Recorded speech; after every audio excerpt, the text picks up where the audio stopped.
अब इसमें फिजिक्स का है।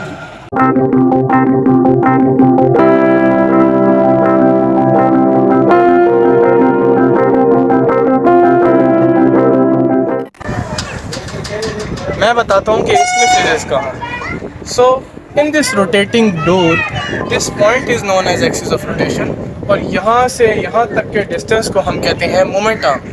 जब हम इस पॉइंट के ऊपर फोर्स अप्लाई करते हैं तो इस पॉइंट को हम नाम देंगे line of action of force का, and the product of force into moment arm is known as torque. अगर इस पॉइंट के ऊपर फोर्स लगाएं तो ये तो बड़ी आसानी से रोटेट कर रहा है, लेकिन यहाँ पे फोर्स अप्लाई करने की वजह से तो ये रोटेट ही नहीं कर रहा। अब इसकी क्या वजह है? इसकी वजह भी मैं बताता हूँ आपको। Torque is produced by the product of force end moment arm.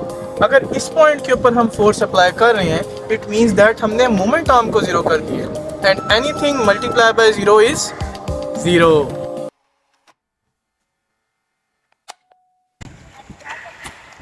ओह, अब इसमें फिजिक्स कहाँ है?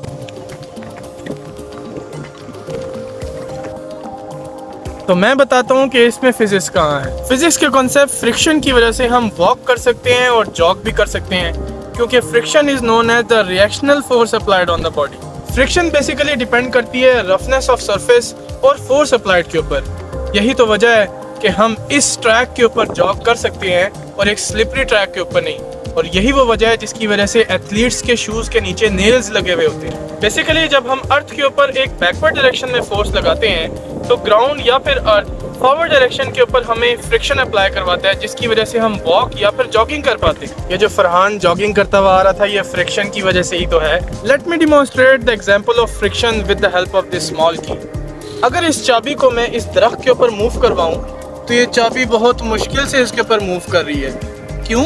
क्योंकि इस दरख्त का सरफेस बहुत रफ है, और rough surfaces offer more friction as compare to smooth one. यार यहाँ पर तो बड़ा स्मूथली मूव कर रही है। जी, क्योंकि ये सरफेस स्मूथ है, एंड मैंने आपको पहले भी बताया that rough surfaces offer more friction and smooth surfaces offer less friction. This surface is smooth and it is easier for this की to move as compare to rough surfaces. अब इसमें physics कहाँ है?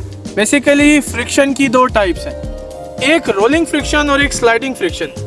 ये जो कॉइन रोल होता हुआ जा रहा था और इसके कांटेक्ट पॉइंट्स लगातार चेंज हो रहे थे विद रिस्पेक्ट टू ग्राउंड, इस केस के अंदर जो फ्रिक्शन होती है उसको हम कहते हैं रोलिंग फ्रिक्शन। लेकिन अगर इसी कॉइन को आप ग्राउंड के साथ इन कांटेक्ट ला के स्लाइड करें तो इस फ्रिक्शन के केस को हम कहेंगे स्लाइडिंग फ्रिक्शन। तो क्या फ्रिक्शन में कुछ एडवांटेजेस या डिसएडवांटेजेस भी हैं? बिल्कुल, फ्रिक्शन हमें ज़रूरत पड़ती है किसी भी पेपर के ऊपर लिखने के लिए। अगर आप जॉग कर रहे हैं या फिर वॉक कर रहे हैं तो आपके पाँव और ग्राउंड के बीच में जो अपोजिंग फोर्स है वो फ्रिक्शन है। परिंदों को हवा में उड़ने के लिए जिस फोर्स ऑफ फ्रिक्शन की ज़रूरत है उसको हम एयर रेजिस्टेंस कहते हैं। इसी तरह डिसएडवांटेजेस के अंदर बहुत सारी ऐसी जगह हैं जहाँ पे हमें फ्रिक्शन की ज़रूरत नहीं है लेकिन फिर भी आ जाती है। जैसे मशीन्स के अंदर जब पार्ट्स एक दूसरे के ऊपर मूव करते हैं तो आपके पास वियर एंड टियर प्रोड्यूस होता है, जिसकी वजह से जो मशीन्स हैं उनकी लाइफ स्पैन कम हो जाती है। तो किसी तरह से इन डिसएडवांटेजेस को कम भी किया जा सकता है? बिल्कुल, अगर आप फ्रिक्शन को किसी ऐसी जगह के ऊपर रिड्यूस करना चाह रहे हैं जहाँ पे आपको फ्रिक्शन की ज़रूरत नहीं है तो आप सबसे पहले स्ट्रीमलाइन शेप ऑब्जेक्ट्स को इस्तेमाल करें। जैसे कि आपने देखा होगा कि हाई स्पीड मूविंग कार्स या फिर जो जेट इंजन होते हैं उनकी शेप कुछ इस तरह से होती है जैसे एक फिश की होती है। इस केस के अंदर जो एयर रेजिस्टेंस होती है वो राइट और लेफ्ट साइड के ऊपर इक्वली बैलेंस हो जाती है, जिसकी वजह से हाई स्पीड ऑब्जेक्ट्स या फिर high speed car, for example GTR high speed car है और उसको हाई स्पीड पे मूव करने के लिए स्ट्रीमलाइन शेप की ज़रूरत है। अगर हम अपने दूसरे मेथड की बात करें तो हम अपने सरफेस को स्लिपरी या फिर स्मूथ बना सकते हैं, और इसके लिए सबसे बेहतरीन हरबा ये है कि आप वहाँ पे या फिर ऑयली सरफेस इस्तेमाल करें या फिर ग्रीसी सरफेस इस्तेमाल करें। इस सिचुएशन के अंदर आपके और आपके सरफेस के बीच में ऑयल की एक लेयर आ जाएगी जो कि डायरेक्ट कांटेक्ट को रिड्यूस करेगी और आपके पास जो फ्रिक्शन है वो रिड्यूस होगी। And if you think friction में और भी कुछ है तो let me know in the comments.